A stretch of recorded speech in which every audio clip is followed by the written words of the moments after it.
Hey there folks, Gadgetman Damon here. I'm going to attempt my first ever grooving of a throttle body, and it's going to start on this 2009 Hyundai Sonata, which I own. I've got really good records for the fuel mileage, and we'll see how it goes. I hope it goes better than that. I just dropped my phone. It seems to be recording yet. Had to replace a starter on it today, so being the area is already accessible, there's a throttle body in there, easy to get to when you have the air cleaner box off. I'm not really sure what's going on here. I seem to have a couple of hoses here going over to the water head. So I've got a couple of pencils to plug the lines if those actually have coolant going through them.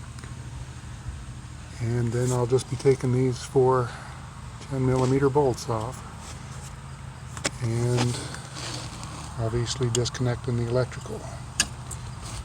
So here goes. And boom, just like that, it's out. Holes are plugged. Mounting surface is oily. I've wiped it out a little bit. Had a little bit of, really clean on this side, but this side had a little oil on it. And looks like the metal is really thick around the bolt hole pattern, so I don't think I'll have to deal with any JB Weld Quick. I guess it's time to start cutting a groove. I put the shim in there and get going. I'll be back with you in a bit.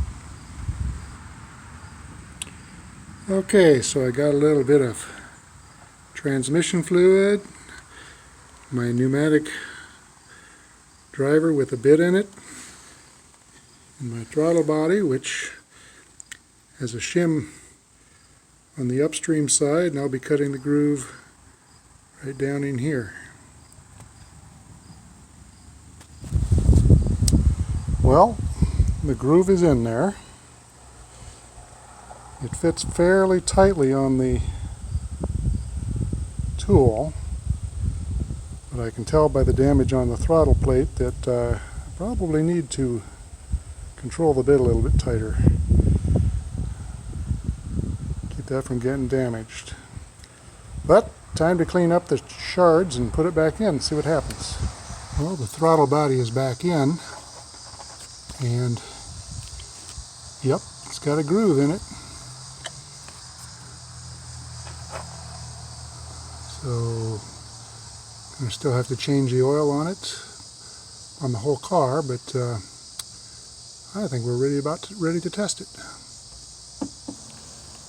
Okay, Gadgetman land folks, here's some preliminary results on my 2009 Hyundai Sonata throttle body grooving, first one I've ever done. Here's a before picture showing just over 30 miles per gallon. From the dash, I actually keep written records of my fuel purchases, and this is fairly close. Tends to over-report just slightly based on my actual math of mileage and fuel put in the car. And here is the after results. So they're, just about a 6 mile per gallon increase in fuel mileage. Kind of unfortunately, I also chose to replace the air cleaner filter at the same time I was in there doing maintenance on the car, which adds another variable into the mix. I'm not sure how much is attributed to the throttle body and how much is attributed to just having a freer airflow going through the engine.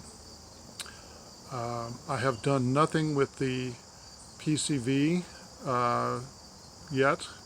I intend to play with that in the future and see if the numbers will push themselves even higher than what we already have. This is a pretty substantial increase. My wife has typically been driving this car, and would rarely, if ever, get it up above the 30 mile per gallon point. I had actually gotten the previous number, or the before grooving number, up to 32 on a trip I took just before I did the grooving, and I was happy that I was getting up that point. But obviously on a 180 mile trip after the grooving, I'm quite pleased with 36 miles per gallon. After the grooving was installed, I went through the relearning process. I had the battery out for several hours while as part of my diagnostic for the starter problem that I had, ended up having to replace the starter motor itself. But I started the car, accelerated up to various speeds, shut the car off, and started again, go up to a higher speed, whatever Ron recommended there. And then I did the 180 mile round trip and ended up with this result. So more to come on this. Hopefully I can get the numbers even higher than this, but these are what I remember as being new car mileages that were quite typical. So very pleased with the results so far.